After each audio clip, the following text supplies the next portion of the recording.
This week on Wildcat News, we attend the Deaf Performance Night. We look into the class ranking system being taken away. And we follow the seniors to their yearbook signing. All these stories and more coming up because Wildcat News starts now.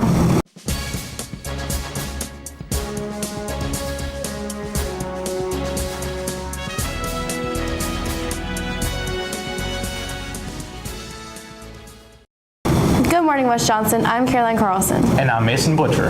On May 10th, the American Sign Language class put on a performance in the auditorium. Miranda Bean reports. Last Thursday, the community came out to attend the 4th annual Deaf Performance Night. American Sign Language 4 students created a performance to help spread the word on what ASL is in a fun yet educational way. Sign language teacher Amber Buckholtz helped the students plan out the performance and shares some of the events that took place throughout the night. There were some solo songs, there were some group songs. We taught food signs, we taught animal signs, and then played games with those two things. We did sort of like a skit type thing with restaurant information to educate the audience about how some of the positive and negatives of a restaurant atmosphere for a deaf person. We did a children's story with some acting out.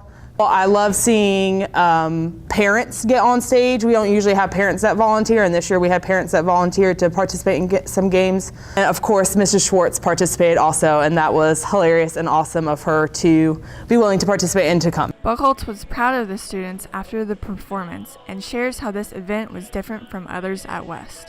The atmosphere is one of acceptance. That's all we're trying to do, is to have an event that for once a person, a part of the deaf community, actually feels like they're fully included and not the outsider looking in, whereas now the hearing person who doesn't know sign is the outsider looking in. So it's all about acceptance, but also just having a good time. There's lots of laughter, lots of positive, uplifting experience, and also like it's the seniors like goodbye. So there's also a little sadness too. Senior Logan Gibson is one of the students who performed in the show and describes her experience in the ASL program. 4 years ago, I never saw myself graduating with a cluster in the ASL, but I'm glad I took that route because you only have like 6 or 7 people in your class, and those 7 people that you meet, you'll always be friends with. And I think it's more than just a class of ASL, but you meet people. The ASL 4 students began working on the performance at the start of the semester, and Gibson has learned many skills along the way. Being a part of this showed me what it's like to work as a team and create something that not all the other language departments do. It's kind of cool for ASL to show the school, like, hey, this is what we do. This is how we interact with people. I'm Miranda Bean, Wildcat News. Thanks, Miranda. A new system is taking over the traditional class ranking process. There's a new class ranking system being put into order next year. There will no longer be numerical ranks, just categories depending on a student's grade point average. Senior Noah Lee and sophomore Madison Green believe the new system is unfair. I do think there should be a class ranking system because it strives good and competitive competition among students who actually care to go to college and pursue further education to have a successful career. If you're placed into a category, it's like a wide range of a category, so that people that are a 4.0 and a 4.5, people with a 4.5 have worked so much harder than a person with a 4.0, but they're still in the same area. Lee believes there are benefits to this new system. I think to an extent it can be a little stressful for some students who get really stressed over school and all that stuff. Like I think in South Korea, they have higher suicide rates because it's so competitive over there. So maybe trying to alleviate that competition could be beneficial. Green believes the new system will lower the academic drive in students. I think it would decrease students' motivation because they're working hard to not be recognized and just to be placed in a category. Thanks, Mason. Last week, students from across the county attended the alternative prom. On Friday, May 11th, 5 school students from all over the county, along with their teachers, families, and friends, gathered in our cafeteria for the annual alternative prom. Freshman Faith Heyer and sophomore Luke Markison described the atmosphere. It's very happy, it's very carefree. It's a judge-free atmosphere, and everyone's just coming to have a good time. Everyone's excited to be here, and just thinks everyone came to have a good time and just to have fun together. The alternative prom touched sophomore Tania Williams' emotions. When I walked in, I almost wanted to cry because it touched my heart to see how everybody was interacting and how they just were together.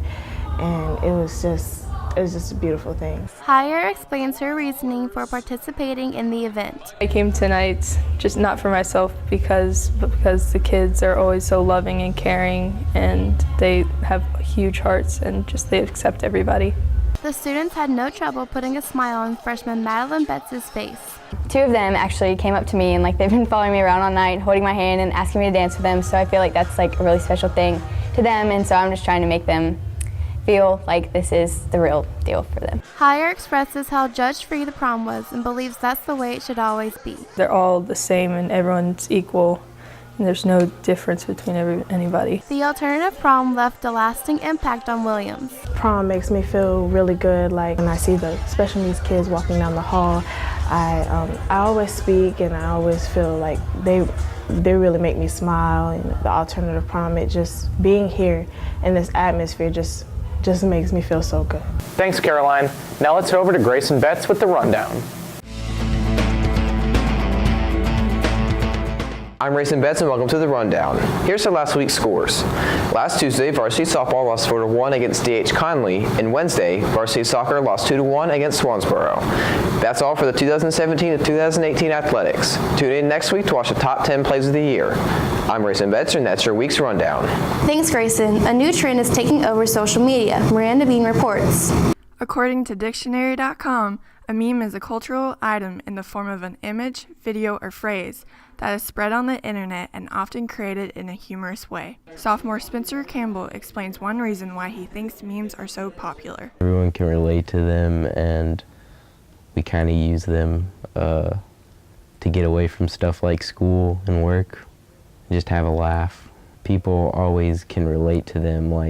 If it's something with school, like something a teacher says, everyone remembers the time where a teacher said something like that, may I go to the bathroom? Campbell breaks down when he looks at memes that adds up to about an hour a day. Whenever I first get to class, I'll pull it out, just look on my timeline on Instagram, because I follow a lot of meme accounts, and those just rack up, I guess. Freshman Atanic Jones shares how she feels about memes. I don't really like them. I guess they're funny for 2 seconds, but by the end of the day, it's just oh yeah, that used to be cool. Memes aren't really meant to be taken seriously. They're kind of just a bunch of jokes. Jones feels embarrassed when adults jump online to look at memes.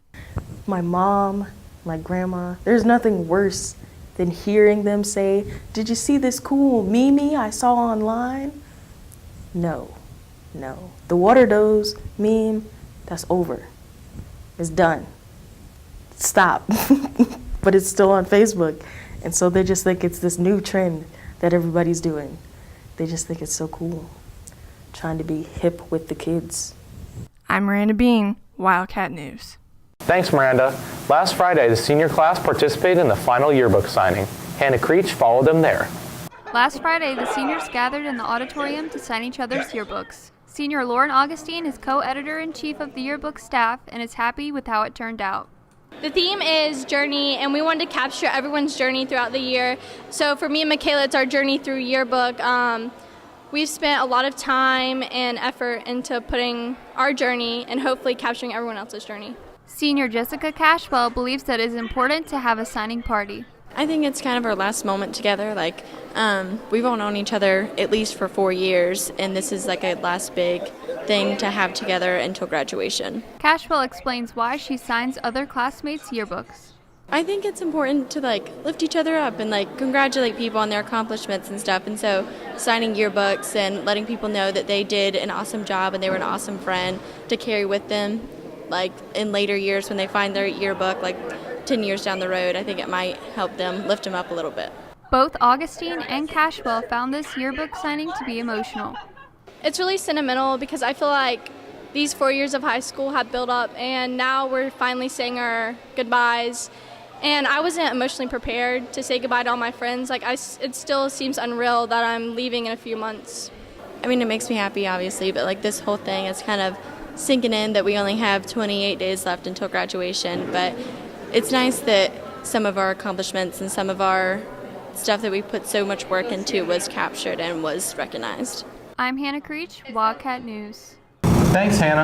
Well, that's all for us this week. If you have any comments, questions, or story leads, email us at wjstudentmedia@gmail.com or send us a tweet at wjstudentmedia. And if you want to watch Wildcat News at home, on the go, or catch up on past episodes, go to wjstudentmedia.com or subscribe to our YouTube channel.